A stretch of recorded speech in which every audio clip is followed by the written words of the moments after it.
You and I agree that women played a pivotal role when it comes to the ministry of Jesus Christ. So they are targets of what we are talking about today, and that is cults. When you talk about if a woman is deceived, I mean, they can lead the whole family into error. I remember Eve. She was deceived, and where are we? One woman. One woman. Very important.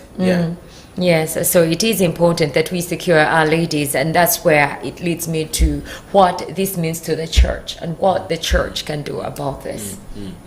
As a church, like I said, we must recognize that majority of the people in our congregation are women. Most of these women do not have opportunities for Bible education or training.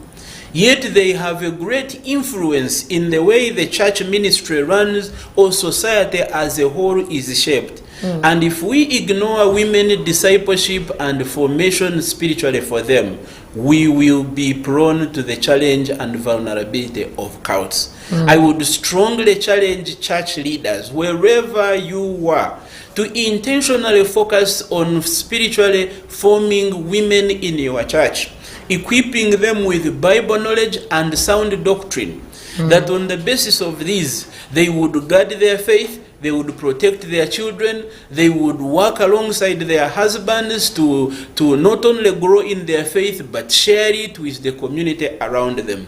Women growing in the faith, women guarding the faith is what keeps the church stable in the fight against falsehoods. Talking about women, we have girls on the other side, and we clearly understand that many daughters out there have actually also joined the cults, and one could be asking themselves, or we could be posing the question to you, how and why did your daughter join a cult or a false religious group? As we speak to you this morning, brothers and sisters, and especially parents, we recognize that the challenge of deception is real. In fact, some of you, as you listen to us, you are already heartbroken and concerned about your children, particularly your daughters. You are worried that they may have joined a false religious group or a dangerous movement, and you are so concerned, but you don't know what to do about them. And perhaps you are wondering, can Family TV, particularly Word of Life, offer me a solution or a way to rescue my daughter from this potential distraction? If you are one of those, we have good news for you, that there is actually help for you and for your daughter.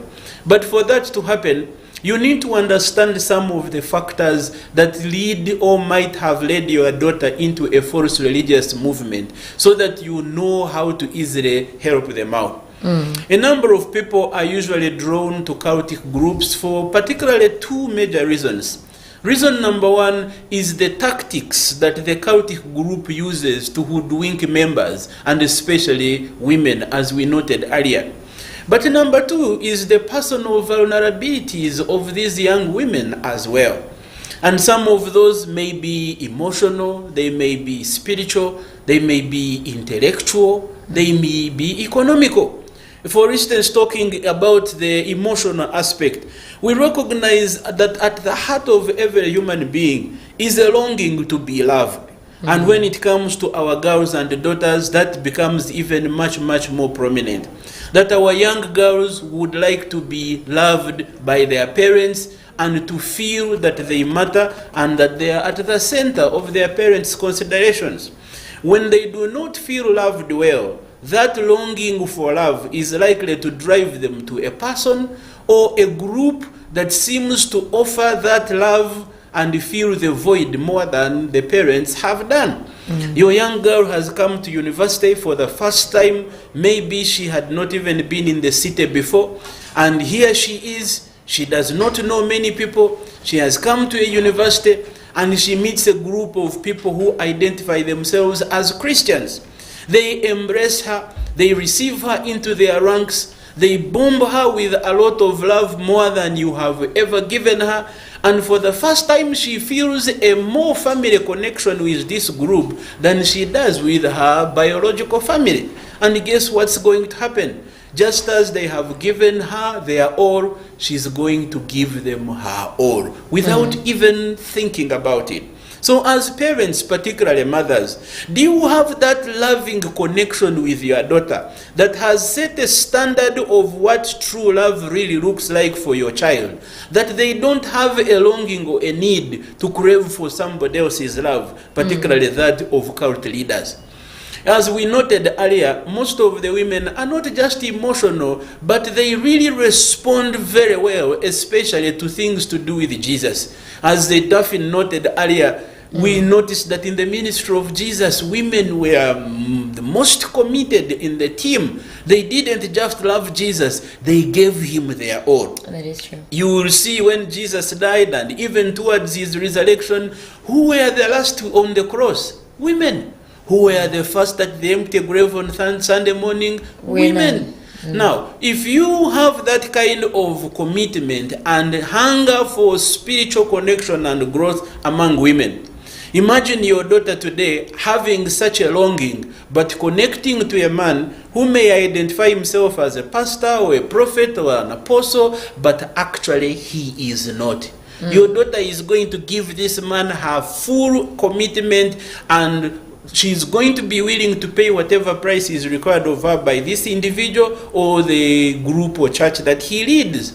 Because of those spiritual longings, most of our young girls have ended up in groups that seem to be closer to God than their traditional church, that seem to care more about them than their own families, that claim to bring them closer to Jesus than the rituals and traditions of their church.